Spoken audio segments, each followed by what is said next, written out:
Hello, and welcome to this demo video about Infinity Deathmatch Tag Raid, the sci-fi board game by Corvus Belli. In this video, we are going to witness a demo battle, a mission that will confront 4 mining companies of the human sphere and something else. In this game, 4 players will collide in an arena controlling powered armor gear known as tags. They will attack each other while trying to collect valuable natural resources such as Tesium and Tibizor. We call these Neo-Materials. The player who collects 15 Neo-Material points before his rivals will win. That's the objective of the game. You will get these points by eliminating your rivals and also by looting their remains. The action takes place on planet Dawn, in the unexplored region of Kurland. A mining site has gained all the attention of the primary powers of the human sphere. Despite the diverse origins of the 4 mining companies involved, their messages and commands for their crews are essentially the same. Raid the area and exploit their resources ASAP. Every minute counts. Let's play a quick demo battle. The tiles and terrain have been displayed according to the mission briefing.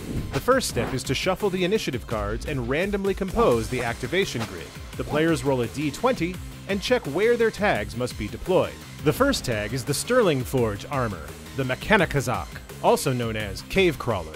The green player rolls a 7, so the tag is deployed here. The second tag is the UA Minerals Tafang. The orange player rolls a 7. Since the spot is occupied, the player must re-roll.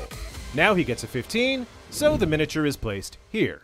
The next tag is the Rokaworks Advanced Super Mechanics, also known as Rock Eater. The red player rolls a 17, so this is the spot where it should be placed. The last tag is the Minescorp Wartech Works, also known as Stonebreaker. The blue player rolls a 1, so this is his deployment spot. And now, before we begin the first activation, we must draw an initial event card. We pick the first event and it is 85 days without incidents, which means nothing unusual is happening, so we will have a first round without any extra conditions. The first card of the activation grid is for the green player, so the Cave Crawler now has 2 orders to spend. The Cave Crawler moves up to this crate. Empty hexagons block line of sight, so, with no line of fire to any of his rivals, the tag collects a random card from the tools deck. It is a card named Processed Cargo, and it is equipped instantly. The tag can now spend its second action to use the card. The player decides to do it, so the controller panel now shows that Sterling Forge has 5 Tesium tokens. The green player now spends another order, moves, and obtains line of fire with the Tafang. The orange tag has line of sight with the green tag, so it is allowed to perform an ARO. ARO. Every single miniature on the board can react by shooting or dodging to every order spent by the active player's tag, as long as they have line of sight with it. From this distance, the default BS attack ranged weapon known as Rattler will suffer a -6 modifier, so the orange player chooses to evade. The green tag declares BS attack with its second skill. The Rattler's shot is a miss, while the evade result of the Tafang dice is lower than its success value of 13, so the tag can displace itself 1 mark of the measuring tool. The activation grid shows that now it is time for the Tafang to be activated. The orange player spends 1 order and moves the UA Minerals tag up to this spot. During his movement path, the tag is exposed to enemy line of sight. An ARO is declared by the Cave Crawler tag, using its Rattler to shoot at the Tafang because it is in range. The Tafang has touched a crate and immediately collected a new tool, this time a rifle. Instantly equipped in its left arm, the Tafang can already declare his second skill using the rifle. It shoots back. Dice are rolled. The 2 rolled by the Tafang is a success, but gets cancelled by the 5 that the Cave Crawler has rolled. But the 5 is in turn cancelled by the 9 and the 10 of the Tafang. Therefore, there are 2 successful impacts. A saving roll is made. The damage of the weapon is 13, minus the armor value 4 of the tag becomes 9. So, rolling over a 9 will be a saving success. The results are 3 and 7. The green tag suffers 2 wounds, and that is enough to destroy it. Now that it has been destroyed, the Cave Crawler drops its loot with 2 Tesium tokens for the player who reaches the token and collects the loot. The Tafang earns 2 Tesium tokens, 1 for each wound. The green player still owns 3 Tesium tokens, the rounded up half of what the tag had when it was destroyed. The green player must respawn his tag immediately. They roll a d20 and its new location is this spot. Spending a new order, the Tafang reaches the loot token from the Cave Crawler, so now UA Minerals has 2 more Tesium tokens. With another movement, the orange tag reaches base-to-base contact with this piece of terrain looking for partial cover. The first order spent by the Rock Eater allows it to reach the Tools crate. A card is collected from the tool deck. It is a close combat weapon, the Tricone. With the next order, the Rock Eater moves up to this spot and awaits the next tag to expose itself. The Stonebreaker is the last tag on the activation grid. It spends an order to move towards the Rock Eater. The Rokoworks tag declares an ARO, shoot, with its Rattler. The second skill of the blue tag is pretty much the same. They roll the dice. The Stonebreaker suffers 1 impact. It rolls its saving roll and fails to overcome the damage of the weapon. It suffers 1 wound. The Rock Eater collects 1 Tesium token. With its second order, the Stonebreaker moves up to this crate and immediately collects a new tool card. The card that the blue tag has now equipped in one of its arms is the Laser Drill. His enemy, the Rock Eater tag, declares an ARO attack with its ranged weapon. Its second short skill is to use this new weapon against the Rock Eater. The laser hits, and the saving roll against this tool will have an armor value of 0. The Rock Eater suffers 1 wound, but it is still up and running. The Stonebreaker obtains 1 Tesium token for damaging the rival tag. The first round is over, and right now the tag with the most Neo materials is the Tafang from UA Minerals. Now we draw a card from the events deck to see what happens during round 2. Plata o Plomo. BS attacks cause +2 damage during this round.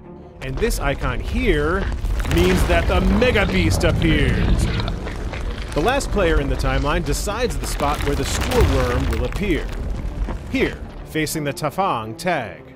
Now, we should collect a Mega Beast event card. Toy with the Prey. The Mega Beast moves towards the player tag in the first position on the timeline, and, if in range, performs an attack. Therefore, the Mega Beast turns around, facing the Cave Crawler, and attacks. The green tag gets the slowed state and receives a damage 14 impact. The Cave Crawler must perform a saving roll. The green tag survives. The Mega Beast has been activated, so now let's go with the timeline. The green player moves his tag towards the closest tools crate. It collects a new close combat weapon, the Thermal Cutter. This movement triggers an ARO by the nearby enemy orange tag, the Tafang, which declares a ranged attack. The Cave Crawler proceeds immediately to shoot at the Stoorworm. Attacking a Mega Beast consists of overcoming a difficulty that depends on the face of the base you are dealing with. For the frontal arc of the Stoorworm, this difficulty is 8, so the attack roll must roll between 9 and 15 to be successful.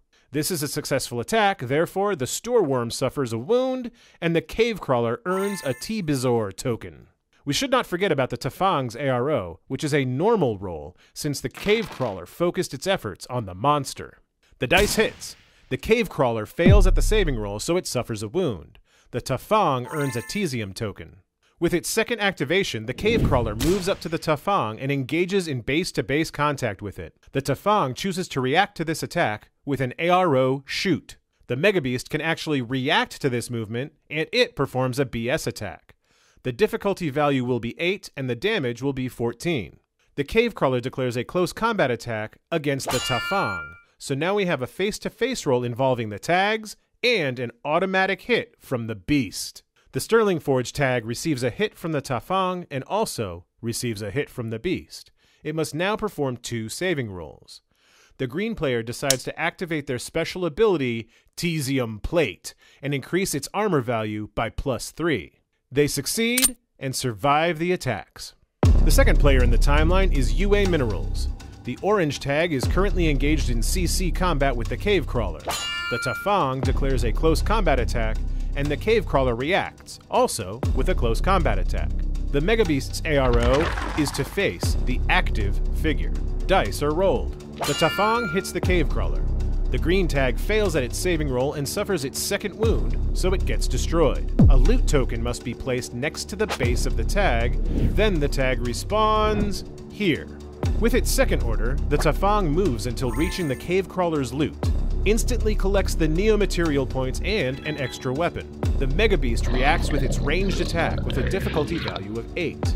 The Tafang uses its rifle and also activates his special skill, Overload. that increases its burst. So with 4 dice, the Tafang must obtain rolls above 8 and below or equal to 12. 2 successful hits that immediately become 2 Tibizor tokens for UA minerals. The Tafang tag is currently ahead in the scoring with 8 Neomaterial points. The next armor in the timeline is the Rokaworks tag. The red tag moves towards the Mega Beast. The Storeworm ARO is to face the active tag. There is also an ARO from the Stonebreaker that has line of fire at the beginning of the movement. The Rock Eater's second action is to shoot at the beast. Dice are rolled. The Stonebreaker shot is a miss. The Rock Eater achieves a critical hit on the beast and collects 2 Tibizor tokens. With its second activation, the Rock Eater moves towards the beast and hits it with the Tricone, a powerful tool for close combat. The dice roll is productive and the Rock Eater obtains 3 additional Tibizor tokens. The blue faction is the last one to be activated. The Stonebreaker tag uses its special skill, Frantic, which allows it to move 2 extra segments, so it reaches up to this spot where it has line of fire against both the beast and the red tag. The Storeworm reacts by displacing itself. The Stonebreaker decides to use its second skill to use the laser drill against the Rock Eater. The Stonebreaker hits with the weapon. The Rokaworks tag fails its saving roll, so it must place a loot token in contact with its base and then remove the figure to respawn here. The Stonebreaker collects an additional Tesium token. Now the beast is right behind the blue tag. The Stonebreaker turns around and declares a BS attack against the Storeworm. It rolls a 1, and the Storeworm has an attack value of 8. The Stonebreaker tries to overcome a damage 14 attack, and it's swallowed by the Mega Beast. No loot token is dropped. Some valuable nanomaterials are gone. The Stonebreaker respawns here. The second round is over. Who will kill the Mega Beast and collect the greatest amount of Neomaterials? You decide! Get your copy of Infinity Deathmatch Tag Raid and experience the ultimate multiplayer Infinity Battle Royale now! Now here's your chance to support this Kickstarter exclusive game. Keep connected.